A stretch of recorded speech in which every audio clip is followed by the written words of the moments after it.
I am so glad you are here. I'm Liz at Megas. It is Magical Tuesday in my world, so let's get into it.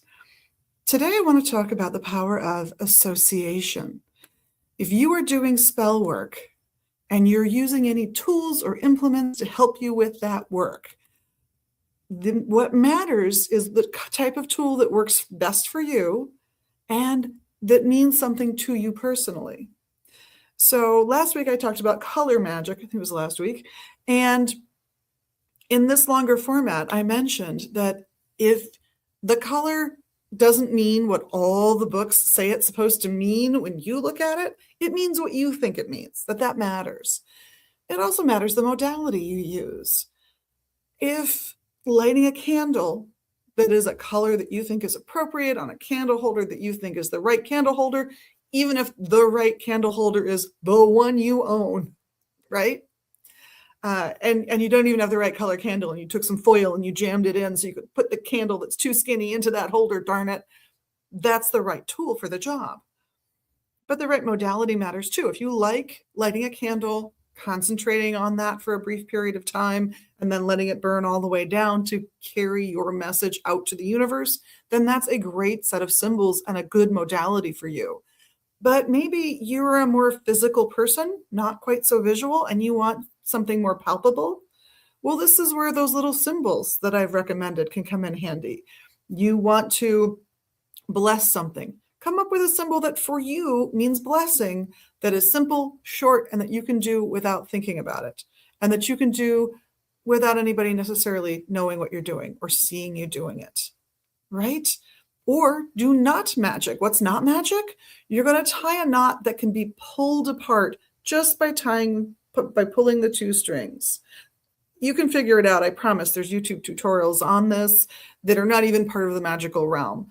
But once you know how to tie the knot, I promise it's a simple knot to tie and can become its own sort of physical meditation as you tie the knots and then potentially even untie the knots and retie the knots again on a cord that you think is appropriate. Maybe you want a really slippery cord. The texture of it means something to you. Maybe you want the cord to be green because of what you think green means. Maybe you want the cord to be really short, so you can only tie 1 or 2 or 3 knots in it, just because then you can have it in your pocket and nobody will question it. Maybe you really need it to be a specific length. You want it to be a yard long. You want it to measure from your shoulder to your fingertips in a straight line, the old-fashioned yard, a personalized yard. There's a million ways of thinking about these things. And don't let that stop you. Pick a thing you like, not magic. Something very visual, concentrating on a tarot card whose message is about the kind of thing you want to accomplish. That color, the stones that you choose, the types of stones you choose, even getting down, if you want, to I am going through it right now. I am in the fires of the belly of the beast.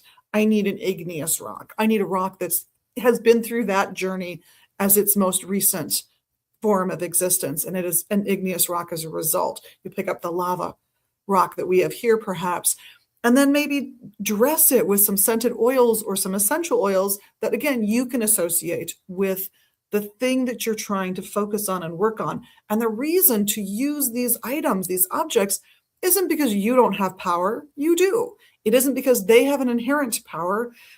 That's up to you to decide. It's because they focus you back on the work you're doing. It focuses you back on the goal you're trying to achieve.